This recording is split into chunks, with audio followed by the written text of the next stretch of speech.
Hello, mate. Hello, mate. Yeah, whatever. And that's for mugging me off on the last episode. So, something quite funny happened this week, Horace. My dear boy, my son Isaac, he's 13. He did a sort of it reminded me of a Roger the Horace album review. You know, teenagers are quite random, that they just grunt at you normally. He's got to the grunty stage now. He said, he didn't say anything all day when he was round here last, and then he came out with something, and I swear to God, no one ever lied, this is what he said. He said to me, "Oi, Dad, you know that comedian Chris Rock?" I went, "Yeah." And he went, "What do you think of him?" I went, "Well, I don't know, he's quite a funny dude, isn't he?" And he went, "Do you want my review?" And I went, "Go on then." He went, "He's like Kevin Hart, but shit." And I thought, well, that's a bit of an Isaac the Horace review. I didn't know what to make of that. I just thought I'd share it. Has he been listening to us talking about things? He said he hasn't listened to it yet. Dread to think, but he's famous now. I've blown it. Brilliant. Well, what a legend, though. He's learning from the master. That's good news, at least.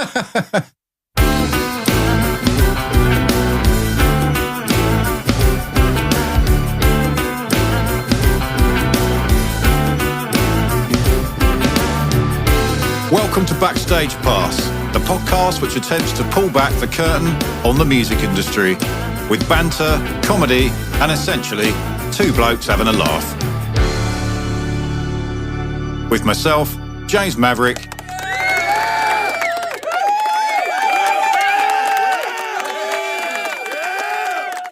and my good friend, Rob Newson, otherwise known as Roger the Horace.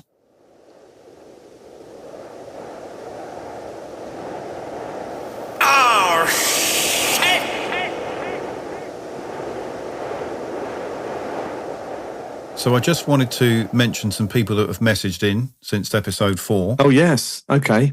And you'll know these guys. And this is quite funny, because you remember we were having a little amuse about what had happened to the lovely Alex Cummins. Oh, yes. The old drummer of Killing Mode. And I believe your comment was something along the lines of, I bet he's dipping his toes in, he's probably in Bermuda somewhere. Yep. You never guess what? I got hold of him. He told me he's in Clacton or somewhere. He's living in a small town just on the outside of Ibiza. I told you. So we weren't far wrong. I thought that was really funny. Is he actually living on the island of Ibiza?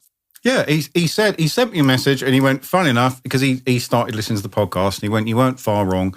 He said, "I'm living in a small town just outside of Ibiza town, which is the capital of the island." Mate, you need to go and visit him. Yeah, that's probably a good idea. Yeah, I'd love to go and see him. If you've got into Ibiza and you've got somewhere you could go and stay, and it's not, because Ibiza town is nice, but if you've got an inn to Ibiza after the season's finished, I'm gonna text him. I'm going over there to see him. I'm 100% going to go and visit him if he's got a place, because Ibiza. Well, we've called him out on a public forum. He's screwed now. Mate, don't put this in. You might have to cut some of this out, but Alex, we're going to come and stay with you, mate. If you're living in Ibiza. No, it's in, mate. I'm gonna text him back.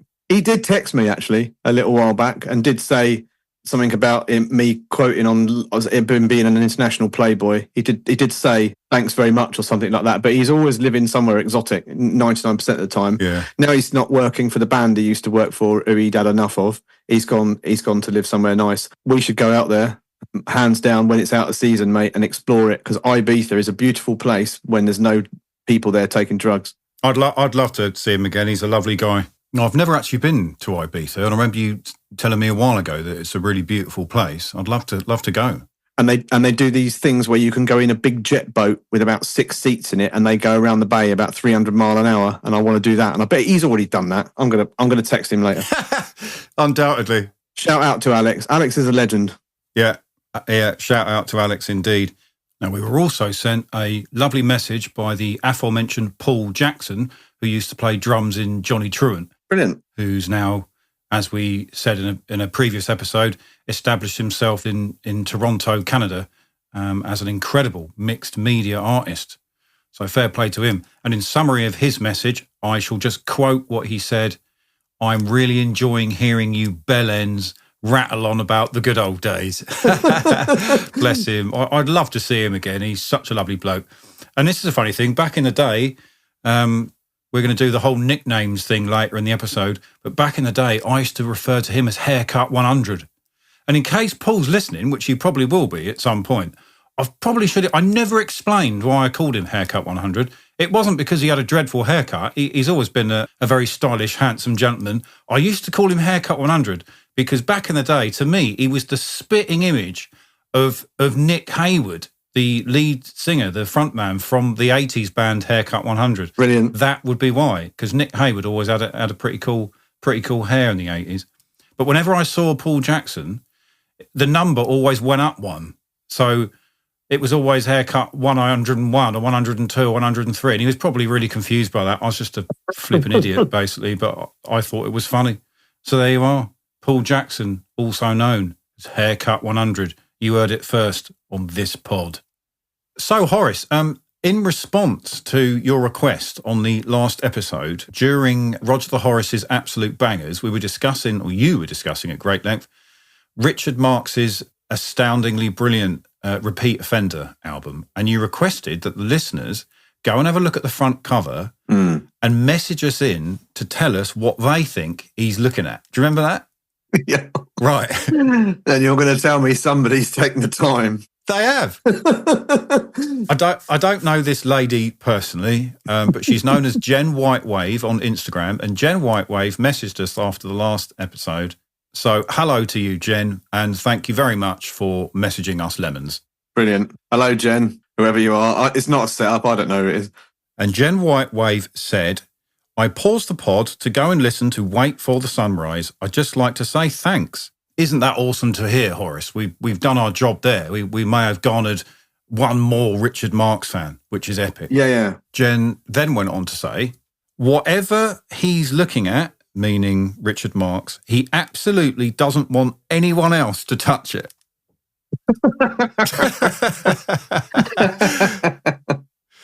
Brilliant. Hold on. I've got a... Luckily for me, I've got some things on the desk. And one of them is the sleeve. I'm just moving it into view so I can see. Yeah, she's got a point, right? She's 100% right. Whatever it is he's looking at, she definitely doesn't want anyone. He might be thinking, get your hands off that hot dog. The one he's just made, that's mine. I'm starving. I've been waiting here for 6 hours for this poxy photo, and all the crew are hankering for that hot dog, but it's mine. Maybe that's what he's doing. Yeah, I'm now looking at it even in more depth because I'm trying to work out what sort of part of the world he's in. It does look remotely sort of Spanish or sort of European, the architecture. I think you called it with the helicopter quip and the Spanish bodega. Yeah, I think you nailed it, mate. Yeah. Now I'm looking at the architecture and not being. If anyone's a big architecture mogul, perhaps they'd like to message in and tell me where they think that photograph's taken, because the chances of us actually getting hold of Richard Marx and finding that, he probably wouldn't even remember, would he? Let's face it. He was probably on so many drugs when that photograph was taken, and he drunk so much whiskey. Wasn't he squeaky clean Magoo, though? He wasn't then, I bet. Repeat Offender? I always thought that album title was steeped in irony. Like he was squeaky clean McCracken, wasn't he? Mate, you can't have a coiffured superb mullet that fluffy if you were caning it. You'd just go bald and lose your hair. And you would age really quickly and turn into a craggy lemon. But he's got a baby face there. Mate, you can if you've got a team of people that run around and do everything for you, like he would have had by the time that album came out. When Right Here Waiting dropped and the entire world bought a copy of it all at the same time, he would have had a big team of people all of a sudden that all, right, we'll get you someone to do that, we'll get you someone to do that. Somebody would have turned up with an enormous suitcase full of everything he could possibly want, drugs and God knows what else. And he would have gone absolutely berserk. That's what. But Jen Whitewave might have a point when she said he's saying, get your hands off it, it's mine. I reckon he's looking at 1,000 women, just like you said. They're all his. Hands off. She's right. Now I'm looking at his face now. He is looking rather angry. But I imagine the person taking the photographs probably said, right, This album's called Repeat Offender. Now that's quite that you've got to look like an offender. Oh, this is going wrong. I don't want to say he looks like an offender because people associate that with other things these days, don't they? I don't think he's looking eggy. I think he's looking wanton, mate. I think that's what Jen Whitewave's getting at. Yeah, that is a good word. Wanton. You don't hear that often, do you? Yeah, that's a good word. Yeah. He's got one clenched fist in his jacket pocket and one around the post that looks like a bit of old scaffolding, but he's got one hand clenched around it. So yeah, I imagine he probably is, yeah.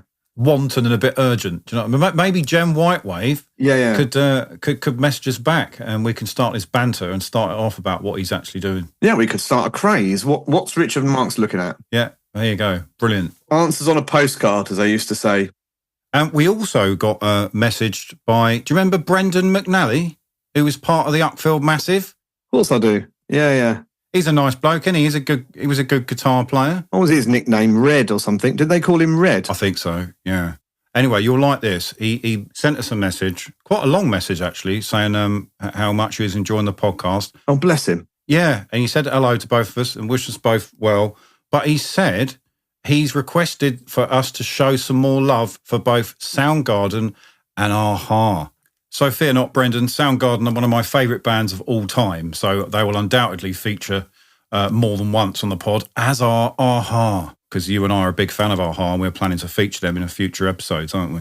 Well, of course, we were going to do the best a-ha song. I already know the answer, but I'm not going to say. Let's not go there yet. Say that. No, let's not go there yet. Did we go to see a-ha? Never been with you. No. No, I didn't go with you, did I? I have seen a-ha about 3 times. I've seen them quite a few times. Yeah. They're still very good, obviously. Amazing. Okay. Yeah. All right. Then we'll definitely do that. So I don't think either of us have seen Brendan for, must be over 10 years, but I hope he's doing well. It was always a lovely bloke and really nice to hear from him. Interestingly enough, I did some jamming with Brendan. I remember that. Yeah. You did an EP, didn't you? He did the EP, and then we wanted to sit and play it. He did a great EP called... It was really good. I remember that, yeah. It's called Devolution. That's what the EP is called. I've still got it in my shelf behind me here. Still, I've listened to it a few times, actually, recently for some reason. What was the project? Was that what the project was called? We just jammed with... what did I don't even know what I did. I think I played drums. Was Devolution the name of the project? Is that what the band was called? No, the Devolution was the name of one of the songs and the EP. Right. I'll have to get it out and have a look. No, we didn't do that. We only jammed in what was that studio in Brighton? In the Brighton Electric, you mean? The one down on Lewis Road. Brighton Electric. That's what it's called now. Yeah, there. We jammed in there a few times. And we jammed with that guy from Fat by Accident that passed away. Rich, he was part of that too. I didn't know that. Yep. Wow, small world. He wanted me to get the best bass player I knew, and with the greatest respect, Marcus, he was the best bass player that I knew. He's never going to speak to me again. Not after that. No, bless him. He had a different style, love. He was a much more... We needed somebody that wouldn't just follow the guitar line. That's fine. Ooh, what a giveaway. Yeah, so he was a lovely chap, and we did a little bit of jamming in that studio with me, him, and Brendan, trying to get his EP to sound like it did on the EP, but we did like acoustic-y type things of it. Anyway. It was really good, I remember that. Do me a favour, and I might message you and remind you to send me a copy of that when we finish this record. I wouldn't mind hearing that again. I have digitised it, so yes, I will do that. It's very good too. I remember it reminded me of sort of Seattle grunge, Alice in Chains sort of stuff. It's really good. Yeah, it's really cool. And he plays mandolins and things on it and all sorts of weird stuff. Yeah, no, he's a lovely chap. He's in an alternative country band now. Oh, is he? I didn't know that. Yeah, he plays gigs in his local. He's in Uckfield, isn't he, I think? Yeah, I mean, it's all right, isn't it, country, but he wants to riff it up, really. I bet he secretly just wants to riff it up. I'm sure he does, yeah. Talking of riffing it up, I've got to give a shout out to the Hurt Process, because I've just sneakily produced their new single called Water Shore, and it was an absolute joy. It was really good fun working with them. They're a really good band. They're awesome live, and one of the things I've often thought stands them out from the rest of the pack of bands in their particular genre is the vocals. Because old Danny Polo, the lead vocalist, and Tom Diamond Cottage, the guitarist, second vocalist and main songwriter, they do an almost double vocal thing live, don't they? And I know you're laughing because of the Baked Bean Harmonies thing that we spoke about. Baked Bean Harmonies, mate, yep. Philia Studios, Baked Bean Harmonies. Someone needs to copyright that. And I think their previous productions they've had missed a trick there, because they didn't tend to make a showcase of their vocal talents, which have always stood out to me when they perform live. And the vocals were somewhat traditionally buried in the mix between a wall of guitars on their previous productions. Yeah. So I wanted to get involved, help them out, provide a big sounding modern production which showcased the vocals more. And they invited me in on that single to also help develop the song.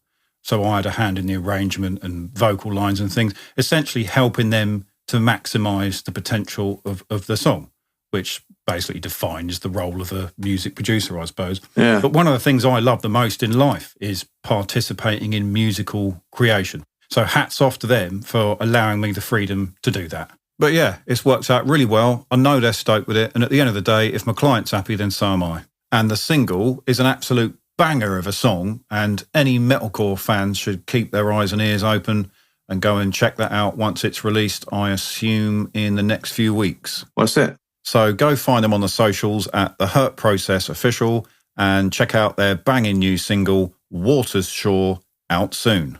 Oh, yes.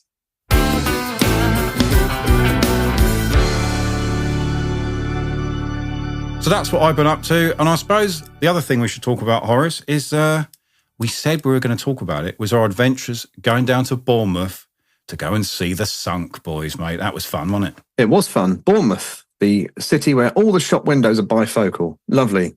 Really enjoyed actually going to Bournemouth, didn't we? We went down to... What do you mean? Well, it was a thing people used to say because everyone there was old. Oh, So, I came down the wrong side of that joke. I didn't get that at all. Sorry.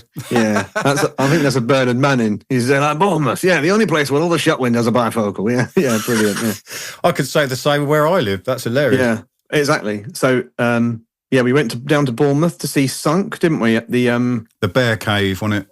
They were really good, weren't they? Monstrously heavy. They destroyed the Bear Cave. They destroyed the Bear Cave physically and orally, I feel, yeah.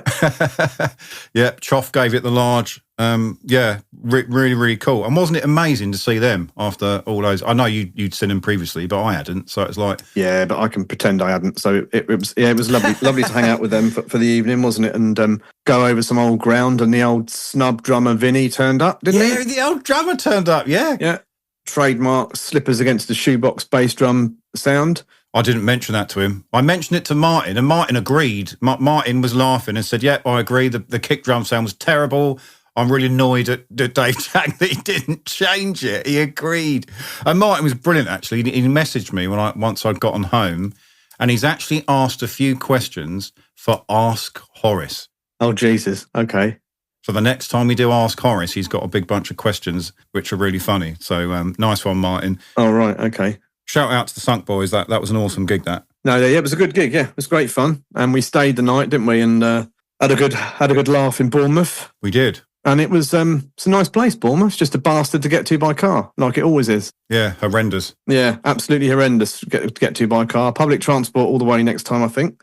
That might be a good shout, because on my journey home, I was in the good lane where the traffic was moving. The other lane, where I'd driven down towards Bournemouth the day before, it was gridlock from Bournemouth back to my house, which is what, for 80 miles or something? It was absolutely horrendous.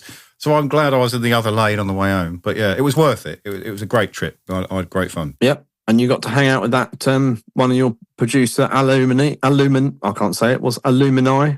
is it? Yeah. Alumni, that's the one. Sorry about that. I randomly bumped into the lovely Lewis Johns, who's an awesome audio engineer, producer based in Bournemouth, who works out of the Ranch recording studios in Southampton. He's just, the reason I was excited to bump into him is because I've been following his career for a while. I really admire his mixing style, his production style. And he's the man that's guilty for the new Earth Tone 9 album that he's just produced, which is absolutely fantastic. And of course, Earth Tone 9 were a band that we were gigging with back in the day, weren't we? And Cole Middleton, the vocalist, guested on the first Landmine Spring album, didn't he? He did.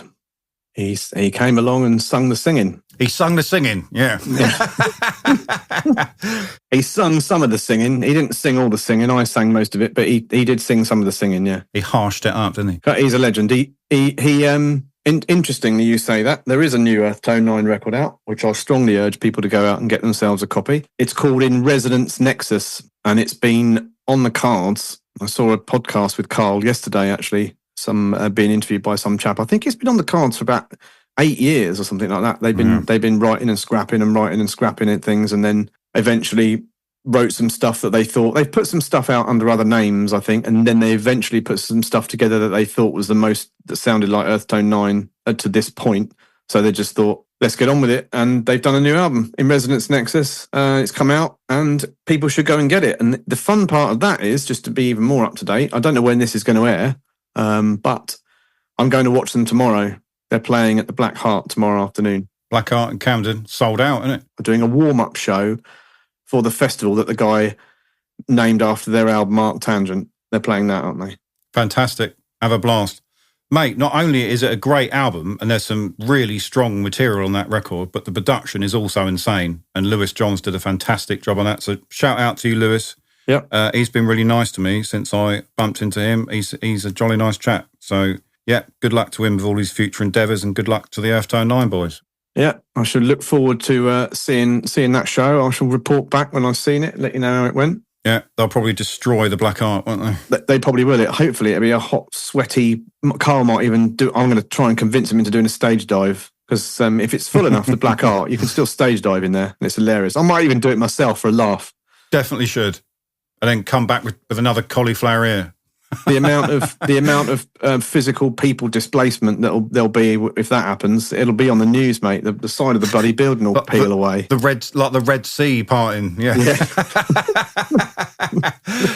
Could you imagine? And then I've got to go to work the day after. Brilliant, mate. Love it. Okay, so yeah, looking forward to that. Good record. In Resonance Nexus, Earth Tone 9, out now.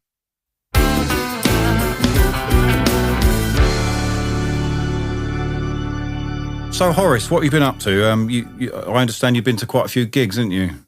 So I did watch a bit of Glastonbury, but I did see about 80% of it was not really for me this year.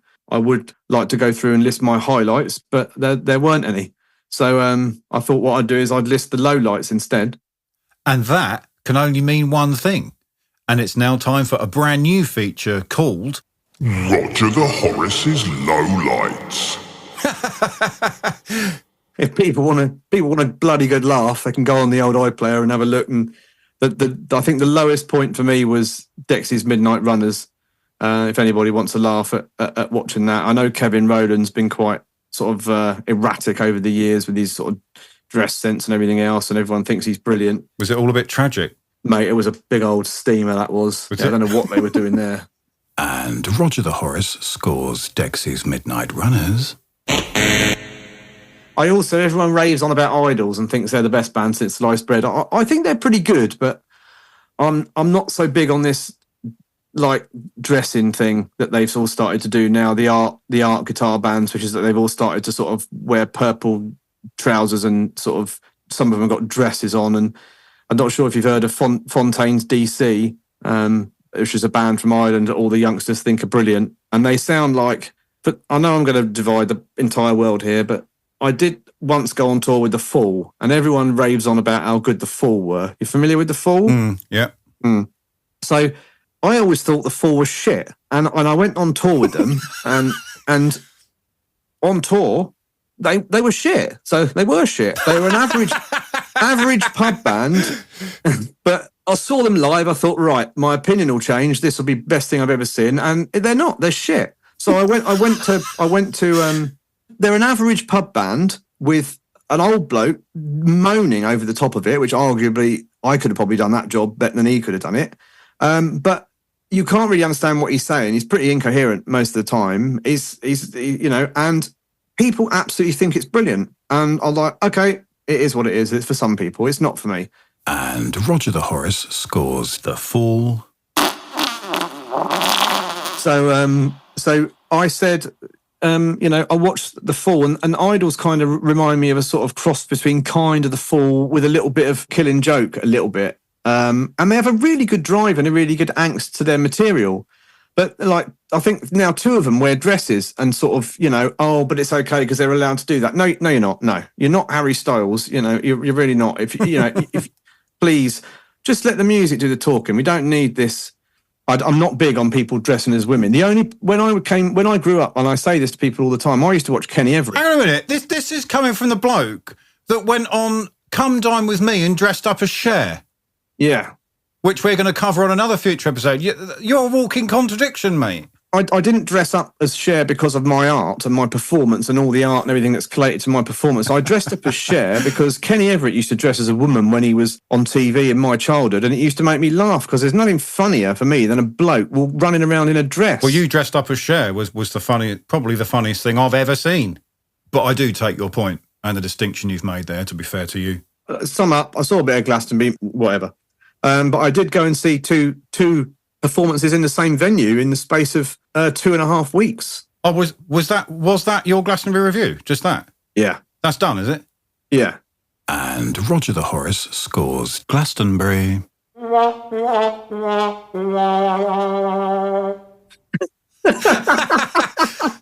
So on the old boometer, that's what Glastonbury gets, right? That's got a 19. There's a banger. 19. Remember that? Paul Hardcastle, genius, mate. Oh, mate, Paul Hardcastle. Yeah, that was my Glastonbury review. Yeah, I've had enough of that. I want to talk about some things that I saw that were good, and that was I got to go to Wembley Stadium twice in the same fortnight. Mate, I went to see AC/DC, who I've never seen before, and believe it or not, and they're getting all sorts of comments to them these days. Oh, it's shit. It's not very good. Blah blah blah. This that and the other. I hadn't seen them before. I don't like anything, and I thought they were brilliant for what they did. Fair play. They came on. Brian Johnson's about 96 or something like that, and he came on, and he, considering what notes he has to reach, and he does that whole thing where he has to sort of bend himself in half backwards to get to them. Turn himself into a pug dog. And yeah. So he was really good. They were really good, man. They played for about 2.5 hours. Wow. And if you don't leave Wembley Stadium to get back to Reading in the encore, you've basically got no chance. You'll get caught in the shuffle and then you'll never get a train home. Like I didn't when I went to the second show. I was also gratefully invited to see Bruce Springsteen 2 weeks after that, who I saw at the same venue. And funnily enough, just a little bit further along, the same bit where I'd sat the previous weeks. What was the boss like? I bet that was good. He was great. Max Weinberg on drums. Original E Street Band, Les Clarence Clements. Is it Clarence Clements? Is that right? He's got a nickname a bit like Tom Diamond Cottage. Clarence Clements. He's the guy who Bruce Springsteen is leaning on the cover of Born to Run. And he's the saxophonist in the band. And he has sadly passed, so I didn't see him. And Bruce Springsteen normally tours with his wife, but she wasn't there either. Who knows? Maybe she was at home keeping his slippers warm or something. So you haven't got an issue of any of the trousers on that album cover then? Mate, there's nothing of the capability of Richard Marx's lower midriff on that album. Bruce Springsteen, I don't even know what he's got on his legs on that album. That's not an album I sit and stare at in a very strange, far off sort of way. I know what you're saying. Unlike Repeat Offender, which I've been staring at that all morning. So yeah, it was really good. Really, really good show. Really good gig. Shout out to my friend Lee from BTC for inviting me along to a VIP box I had for that, and it was really, really cool. I just want to point out at this stage that I wanted to make it clear that you and I record this podcast via the wonderful medium of Zoom. We've not been sponsored by Zoom to say that, and we have a microphone at each end. And I wanted to point that out because I realised in a previous episode when I gave you your belated birthday vinyls which involved much guffawing at, I said something like, "Can you read that out?" And you went, "Well, of course I can." And it sounded a bit ridiculous, like I was accusing you of sitting next to me and not being able to read. The reason for that is I was obviously holding up the vinyl. Yes. And I was just checking that Rob could read it through his webcam. I just wanted to make that abundantly clear. Yes, right. Otherwise, you may have come across as a bigger lemon than you already are.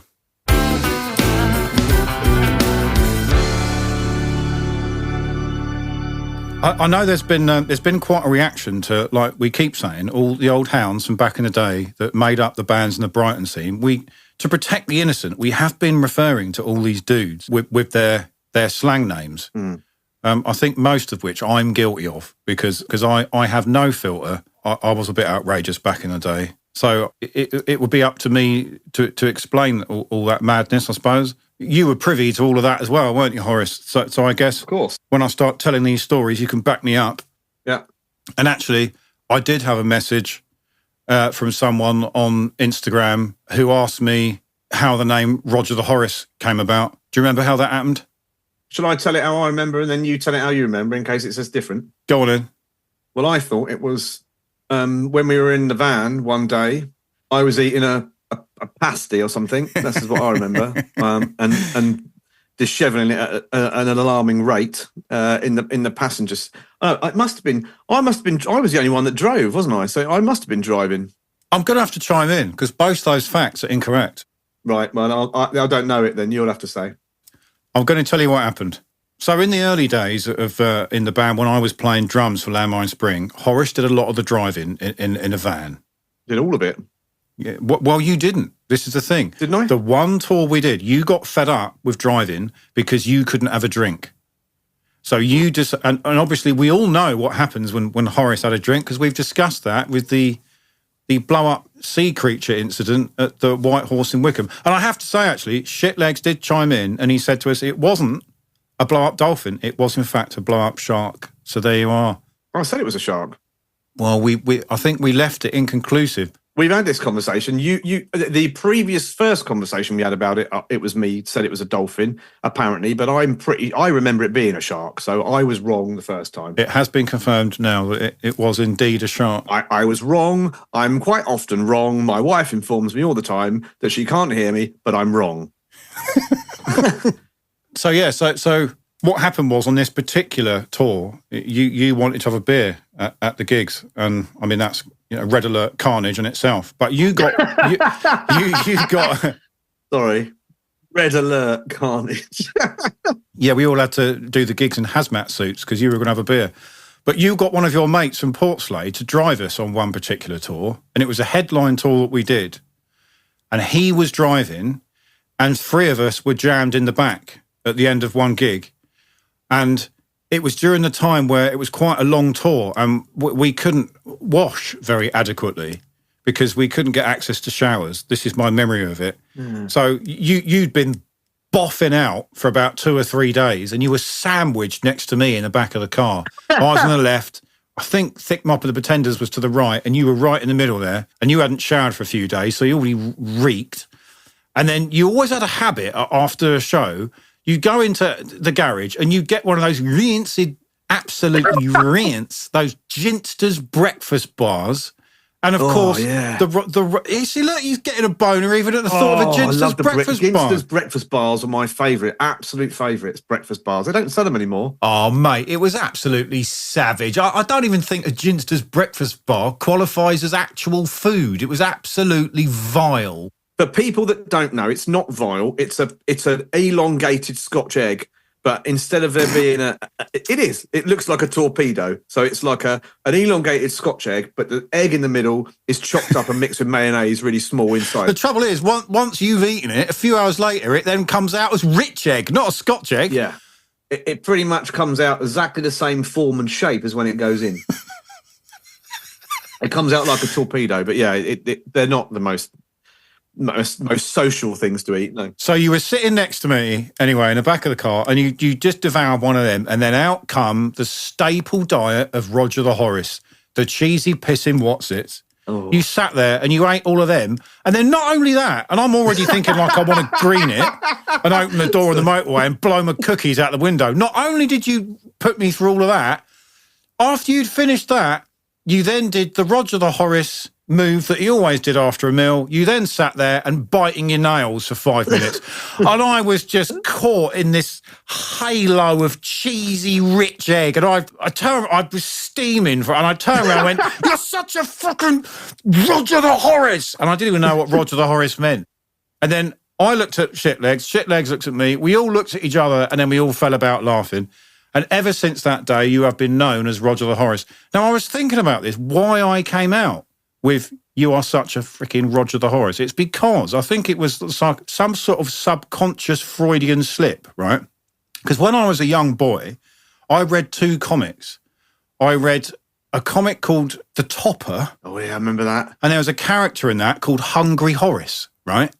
I also read The Beano, and it had Roger the Dodger. Roger the Dodger, yeah, I was going to say. Yeah, I remember that. Because I was so eggy, I sort of flipped it all round in my head and got 2 characters muddled up and it came out as Roger the Horace. That's when Roger the Horace was born. Do you know what? I used to read the Topper. Did you, mate? Google. I'm going to Google Hungry Horace. Well, when I was, I don't remember I remember the Topper being a comic, and it was. There was another one called the Beezer. Do you remember that one as well? I've got it. I'm looking at Hungry. I've just Googled it. I'm looking at Hungry Horace, mate. He might even have your haircut, mate. Go to Google Images and just put the Topper Hungry Horace and look what you're presented with. It's almost you eating a pie. Okay. Back when before your hair had turned grey. Brilliant. Can you see that? Yeah. Oh yeah, 100%. Yeah. So that's probably why I ended up calling you Roger the Horace. Roger the Horace is amazed. You should. I wish I could capture his facial expression right now. It's one of shock and awe. He was in the Dandy originally. I remember the Dandy. Oh, was he? Dandy and the Beano. Yeah, he was in the Dandy originally, and then he later appeared in Sparky and the Topper. So yeah, 100% right. I used to read Topper, but now I see him, I remember him. Yeah, that's me. Yeah, maybe I shouldn't. I'm going to take that picture and put that as my profile picture now. I think you probably. I think you probably should. But you also had brilliant when you did do the driving in the van. You also had another name as well. We used to call you Map of Australia. Oh yeah, Map of Australia. Yeah, I remember that. Yeah. Well, you shaved your head number 1 all over, didn't you? Or number 1 or 2 you had. Oh, I used to shave it. Yeah, number 1. Oh, sometimes 0.5. Yeah. There you are. And when you used to drive along, sometimes you'd get a bit hunched after a lot of driving. And when you got hunched, your neck sort of did this pug effect at the back. And the shape that it did the pug effect in was literally the map of Australia. Yeah. And I pointed it out to Marcus one day in the back, and we pissed ourselves laughing, and it stuck, mate. Map of Australia. Yeah. I'm surprised nobody drew an outline of it on my head with a marker. But there is a video of us playing when we played with Taproot. I'd had my head freshly shaved that day, and when the lights on the thing hit it, you could literally see the whole outline of my brain. So you could. It was the weirdest thing ever. I've still got that video. But you can. It not only was a map of Australia, it was literally I looked like a globe because of my brain, my head shape, because I got a fat head. I don't remember ever thinking of you and thinking you've got a fat head. Do you mean like, was it old VHS film footage that was all blurry and then it just looked a bit rubbish and made your head look like a Mekon? That used to happen sometimes on You can see it in the video. It's on the Shitlegs made a Landmine Spring videotape, I think, at some point, or a DVD. No, he made a DVD. And it's on there. You can see me singing. It looks like my brain's trying to get out of my head. It looks like someone's literally taken the skin off the top of my head and replaced it with a bit of old carpet. It's horrendous. Anyway, but moving on, I've got to do Thick Mop and the Pretenders. Yeah, I remembered it right. So we might as well say the guitarist in Landmine Spring was a lovely chap called Nev. He's very unassuming, really sweet guy. But his appearance didn't match his personality because he looked quite fierce because he always used to shave his head like a number 1 all over, didn't he? The sort of skate look. And he looked really cool. But every now and again, he'd get a bit lazy with his shaving, grooming regime. And when he got lazy and when his hair grew back, we all realised why he kept his hair shaved at a number 1 all over. Because when his hair started growing, mate, it was so thick, wasn't it? It was like a thick mop on his head. He looked like a chimpanzee, didn't he? He did look like a chimpanzee anyway. Sorry, bless him. I love Nev. I miss him. Me too. For those people he's emigrated to Canada, hasn't he? With lovely Emily. And we haven't seen him since. And that's a real shame. He met Emily and they got married, but they moved to Vancouver. So we're not really in touch with Nev anymore. He's just a very happy dude. But do you know what? Every time I have seen a picture of Nev, very happy in Vancouver, happily married to the lovely Emily, he is indeed sporting a bit of a thick mop and he ain't shaving it anymore. Is he really? In answer to your question of why I started calling him Thick Mop and the Pretenders, I don't know if you remember this, but we were doing a gig at Mr. Smith's in Bournemouth, and we'd done the sound check, and then we went downtown to get some beers, and I walked past this pub, and you know sometimes in an old sort of town pub, they'll have like a chalkboard out the front advertising which band are playing. And they were advertising this band, and it was something like Big Bob and the Pretenders. Right. It was something like that. And I saw it and thought, Big Bob, Thick Mop and the Pretenders. That's it. Brilliant. Absolutely brilliant. Paul Nev was branded with that for the rest of his life. Now, Tom Diamond Cottage from the Hurt Process, mate. I'll never forget that. I was round his house. I think you were there as well. We'd been to one of his big parties. He used to throw these big parties, didn't he? At his dad's place. They were always epic. Yeah. Oh, yeah. But I remember waking up in a bit of a dishevelled state one morning, and this someone popped a letter through the front door. And as I was leaving, I thought I'd do the polite thing and pick the letter up and pass it to whoever. And it was really funny the way his name had been written on the letter. His father lived in a property called Diamond Cottage because the family surname's Diamond, so they call their cottage Diamond Cottage. Yeah. But the person, and it was all typed out in a typed font on the letter, and it was addressed to Tom, but they hadn't hit return after the first diamond. So instead of it reading Tom Diamond, next line, Diamond Cottage, it was all one line. It just said Tom Diamond Cottage. And it looked like that's what his name was. I didn't know that. I didn't know that was from a letter front. Okay. Yeah. So I just started calling him Tom Diamond Cottage, and everyone started calling him it, and he's fucked now. That's what his name is. But he was also known as Dr. Feg. And that was even funnier. And he is such a good sport for taking that. Because that basically came about because Tom likes his gear, doesn't he? And when they first, and I spoke to him about this the other night. What sort of gear? What you mean? His guitar gear and his amps. I thought you meant hard Class A drugs. No, okay, sorry. No, he's far too sensible for that. As far as I know, he likes his gear. Well, name like Dr. Feg. He opens his big trench coat and he's got them all lined up in there. Have what you want, love. Have you got any gear, mate? Anybody got any Veras? No, when I say gear, I'm talking guitar gear. So when he was and I had a chat with him on WhatsApp the other night, and he was very, very sporting. He was laughing about it himself, and he explained the deal. So when he was in Caution, he had a particular setup. He had a particular amp and a guitar. And then by the time it came around to the Hurt Process, he'd obviously upped his game, like we all do as musicians. It's just that every time he upped his game to a new rig, he couldn't be asked to part with the previous stuff. So he ended up with all this gear, and he's got a nice rack of guitars at home now. But what I noticed was he had a different rig for every gig, and therefore he became DRFEG, the Dr. Feg. Brilliant. Absolutely brilliant. So is that a standard acronym? Did somebody come up with that? Yeah, I did. Oh, you came up with it? Yeah. All right. Different rig for every gig. Dr. Feg. Was that a thing on its own anyway? Or did you make that all up? Well, I just noticed. I just went up to him one day and said, "You've got a different rig for every gig, mate. You're Dr. Feg." And he just fell about laughing and it stuck. Brilliant. Dr. Feg. Why not? It's like I said. I was such an arse back in the day. I still haven't really got a filter. I just live by one rule, really. If it's funny, it's allowed. Absolutely brilliant. And of course, the vocalist, our mutual friend, the lovely Danny Polo. Oh, yeah. That's a bit boring that one, though. That's not a slight on the legend that is Danny Polo, but I just started calling him Danny Polos because whenever he fetched up my house, he'd go, "Oh, Jim, want a polo?" Every fucking time. He's always eating fucking polos. So I just started calling him Danny Polo, but it suits him. And of course, Skeletor in a wig. What can I say about that? I think Guy Fawkes was better. Gav, the guitarist from Matter. Oh, Skeletor in a wig, yeah. He had sort of a certain look. I think Guy Fawkes probably suits him a little better. Well, he did have a big floppy hat, didn't he, at one point? Or did I imagine that? Did he have a big floppy hat? No, you've made that up in your own head. Oh, okay. Gav religiously never wore hats. He hated hats. But he did look like Wurzel Gummidge, didn't he? And he did have a... Yeah, he did. Probably shouldn't put that in. And he did have a big long leather coat. Yes, he did. And it reeked of cat spunk.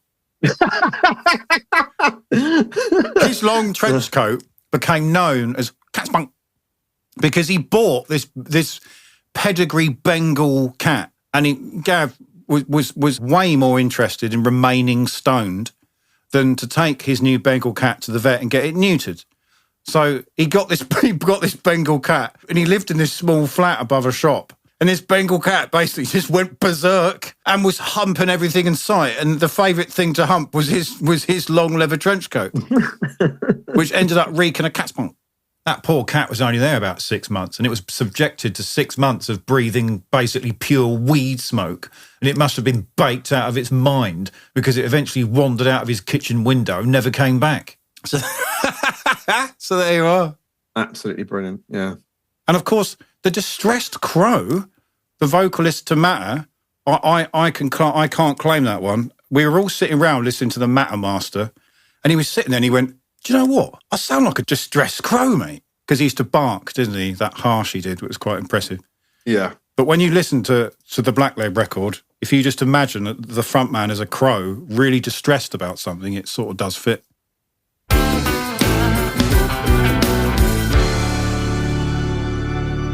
This may well segue into probably your and my collective number one favourite memory out of all the cretinous things that we saw in the band, and that's the Sick Munn incident. God. Mate, what can we say about that? I mean, I think what occurred was Matter had come up to Philia Studios because we just got a master of the record, and it was Matter and Lambine Spring all sat round a table at your band's. He was the owner of the record label, wasn't he? I'm not going to mention his name because he might not want me to. Yeah. But we're all sitting around. We'd all listened to the Matter Blackleg Master. Yep. And I seem to remember that you turned to me and went, "Well, that's a lot of old toilet, so that's torn it, isn't it?" because there you go. That was the original Roger the Horace album review right there, I think, because there'd been a party at your label manager's house and somebody had cranked up the bass on his stereo amplifier. The amplifier to his stereo was just cranked all the way up. So we had to turn the bass down to the centre, like the default position, so that the bass was normalised again on his stereo. And that's why Matter's Blackleg Master sounded weird, because it sounded like Chipstick Chang had an aneurysm and slipped on the fader and turned the bass all the way up to maximum. So we all listened to that, and then we had a little party, didn't we, in the garden? Yeah. And the beers were flowing, we were all smoking and that, and we had a lot to eat. I can't remember what we were eating, burgers or something like that. And then Bobby Dazzler was there. And the label manager was having such a nice time, because he had more money than we did, obviously. And he went, I'm going to go and get a bottle of something nice. And he came back and he put on the table, I think it was a vintage bottle of port, really heavy-bodied port. And he put it on, he corked it. And then Bobby Dazzler... Horace is starting to lose it already. It was almost like, I think it was almost like a syrup, wasn't it? It was a real thick port, that was. Emphasis on the word thick. Yeah, it was like a fortified old, age-matured port, I think it was. Not the kind of thing that you would neck. And Dazzler, back in the days when we were all party animals, he took one look at it. He goes, "I'm having a bit of happening." And he got this massive, like the biggest tumbler I've ever seen, and filled up this tumbler. And we were all looking at him going, and he went, "What's this?" And we were like, "Darren, you might not want to neck that, mate. That's like some real vintage gear there." And he went, and he necked the whole thing. And then it was like a nanosecond passed, and then he went, and he sort of, his eyes glazed over. And he stood up, didn't he, facing the table, and he said one sentence, and it went, "Ooh, I'm salivating." And then all of a sudden, this jet-propelled matter erupted from his gullet, equal in mass to a small child, and it piled up on the grass like some sort of brown alien catto meat. He made this weird noise. When the catameat erupted, it sort of went... Yeah, that's And the pile of yak that was on the grass, it reminded me for years of you remember Close Encounters of the Third Kind and Devil's Tower? They keep seeing the image of Devil's Tower, the characters, and they all go... And at the end of Close Encounters of the Third Kind, all the UFOs come down and visit at Devil's Tower. And the catameat pile of sick reminded me of that. I've never seen anything like it. And as soon as he'd finished greening it, he wiped his mouth, sat back down and carried on with his evening as if nothing had happened. The funniest part of this is after he'd left the Devil's Tower on the label manager's lawn, the evening was getting a bit long anyway, and we were all tired and we were all a bit levered. I was really drunk.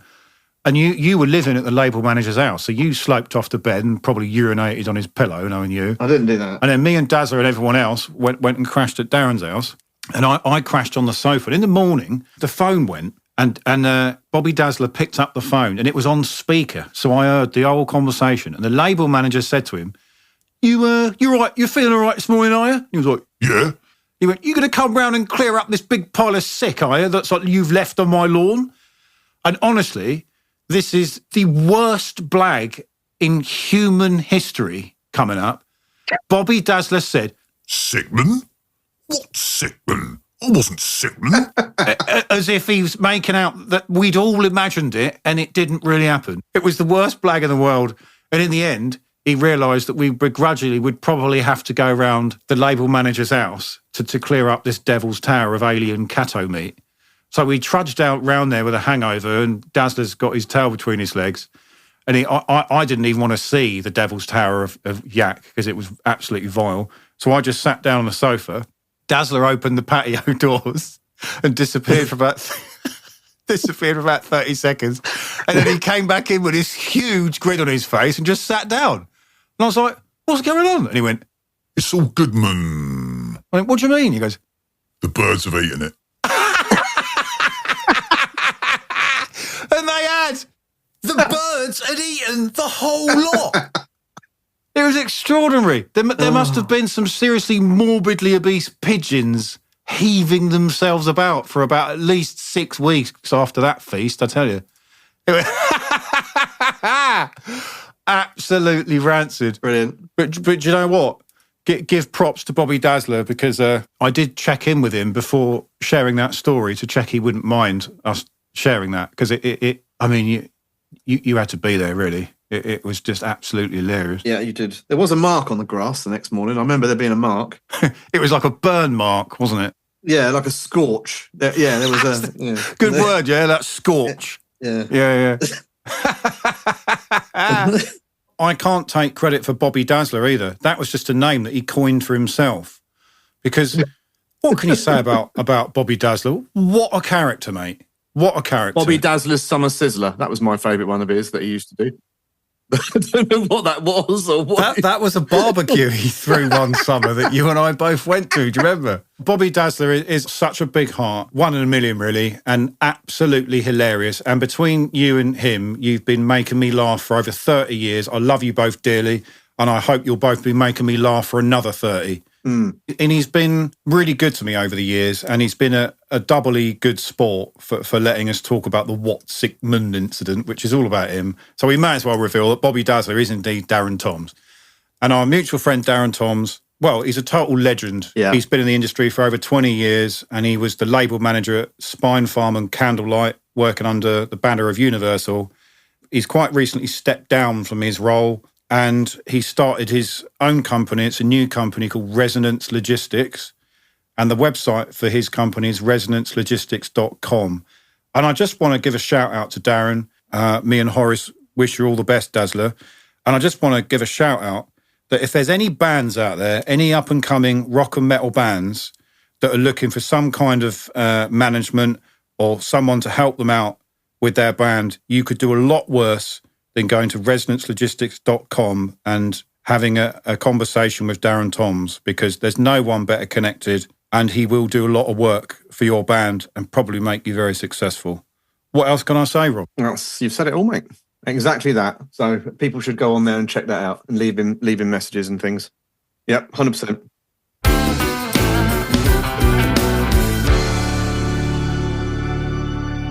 Great days. And people might think we're being a bit harsh, but we mean all this stuff affectionately. We basically, none of us had a filter back in the day. If something was funny, we just went for it, didn't we? Regardless of who was upset. We didn't care. A bit like the time you laid into Thick Mop and the Pretenders when he walked into the Landmine Spring rehearsal room with his new tattoos, the poor sod. Remember that? Yeah, I remember that, yeah. That was back when he had his... he didn't really strike me as the type of chap that was ever going to have tattoos, did he? And then all of a sudden he went completely berserk and had a tattoo that was done by somebody with a chopstick, wasn't it? Or it was a wooden tattoos thing, wasn't it? It wasn't an electric tattoo he had some guy do it with a wooden stick, didn't he? You remember that? Yeah, he had a lot of stick and poke work done. They were really nice. It was really good tattoos. That sounds like a night out. I don't know what his I don't know what it was called, but he had it all done by that. But he didn't just have It wasn't a small tattoo, was it? It was Full sleeve. quite large to start with. Yeah, it was like, yeah. And he'd had all that done just without sort of, it's slightly irregular. And then I remember pointing out to him that it looked like a Blockbusters board, which was the TV show where they used to have, were they hexagons or octagons? I think they were hexagons, weren't they, on Blockbusters? Hexagons, sort of elongated hexagons. And he had I pointed out to him that it looked like a Blockbusters board. It was the way you did it. I'll never forget that rehearsal. Me and Shitlegs just couldn't play after that because Thick Mop of the Pretenders was such a sweet, sort of lovely dude. He was the last person you'd expect to get full sleeves. He was the bloke that when we used to pick him up to leave on tour, his mum would come running down the path to give him his toothbrush. He was that sort of fella. Yeah. So him to walk in with a full sleeve, having no tattoos before, was sort of funny in itself. I mean, they were jolly good tattoos, except as soon as you noticed that the geometric patterns he had, you turned around to him and went, looks a bit like Blockbuster. And then you just laid into him and you just gave it to him. You were like, are you on a team, are you? Or are you on your own? And then later in the rehearsal, you were like, can I have a pee, please, Nev? You just absolutely gave it to him and he just looked gutted and me and Shitlegs just couldn't stop laughing. I do regret that now. I didn't really mean to upset him at the time. Well, this is what I mean. We didn't have a filter back then. No. Just anyone in the firing line got it. I mean, we all got it, didn't we? Marcus used to call me, Shitlegs used to call me Wag Waggler. That was my nickname because I was so skinny back then. That he said I looked like someone. He said I looked like a smackhead dying of AIDS. So he used to call me Wag Waggler. I mean, it doesn't get much harsher than that, does it? Oh, sorry, I hadn't heard that one before. Yeah, wagging Wag Waggler. He used to call me Wag Waggler. Wag Waggler. I should probably explain at this point that the local colloquialism for heroin was wag. So we used to refer to that as wag. Not that any of us were into any of that nonsense, because we weren't Muppets, but that's what it was known as for some strange reason. And I was also known as Octopus Boy. Now, I remember that one. Yeah, the Distressed Crow used to call me Octopus Boy. That was my nickname. I remember that one, yeah. Now, I can't decide if that's because he was paying me a compliment and making out that my drumming sounded like I had 8 arms, or again, whether it was because I looked like a waghead dying of AIDS because I was so skinny. Well, octopuses don't all look like they're dying of AIDS, though, do they? I mean... No. So maybe I should give the gold medal for the harsh nickname to Shitlegs for the Wag Waggler. Yeah. I feel like I should shout out at this point that there is, as far as I know, there is nothing wrong with Shitlegs' actual legs. It was quite funny how his nickname came about. Back in the day, me and Shitlegs worked in the same office and same office block, but different offices. And on his break time, he used to come up and see me. He must have been 19, 20, something like that. Mm. And there was a really funny bloke that worked in my office called Rolly, and he was the car parking attendant. He was this big, fat, diabetic bloke who'd basically given up and didn't give a shit anymore. And he was always getting caught sleeping in his car when he should have been in the office. Anyway, Shitlegs used to come and say hello to me on his break, and Rolly just started calling him Shitlegs. And we were like, why is he calling him Shitlegs? And we always used to find it quite funny. All right, Shitlegs, here he is, giving it all that. And then one day I said to Rolly, why do you keep calling him Shitlegs? And he said, he is the absolute spitting image of a kid I used to go to school with, and every lunchtime, without fail, he'd crap his trousers. And that is why Shitlegs ended up being called Shit. But you have to hand it to him, because Shitlegs adopted that name very gracefully. I remember the days just when mobile phones were coming out, and I didn't have one. And he'd phone my landline sometimes and go, oh, all right, you coming up the pub? I'd be like, who's that? And he goes, it's Shitlegs. So even he referred to himself as Shitlegs. So yeah, fair play to him, really. I wanted to explain that categorically there is nothing wrong with his legs as far as I'm aware.